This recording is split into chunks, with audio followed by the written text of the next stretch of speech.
Hello and welcome. Today, I'd like to focus my attention on the need for you to understand how people process information. Every learner or every person processes information differently. We have three ways of processing information. We have visual learners, we are auditory learners, and we have kinesthetic learners. These are the major ones, okay? That is somebody who sees things and understand the thing. And people need to hear to understand, and those who want to do it or feel something to understand. And the question is, when you want to communicate with these kind of people, how do you do that? Because for you to become an effective communicator, you need to understand the person you're speaking to. You need to know this.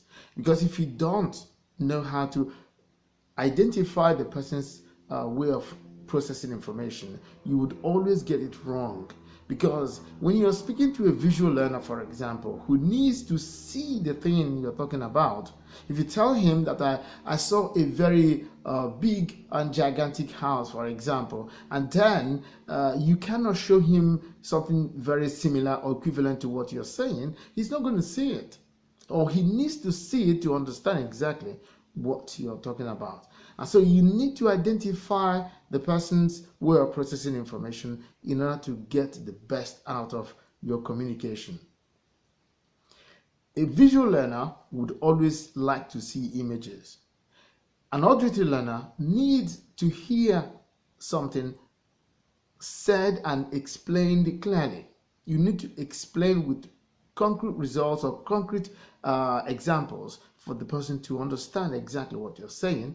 And a kinesthetic learner is somebody who likes to do something. He likes to feel good. And that is why some teachers, if they come into the class, those students who are kinesthetic learners who need to feel good in the class to learn, there's nothing you say, if they don't feel good in the class, you're a bad teacher. And so you need to understand people who learn how they learn.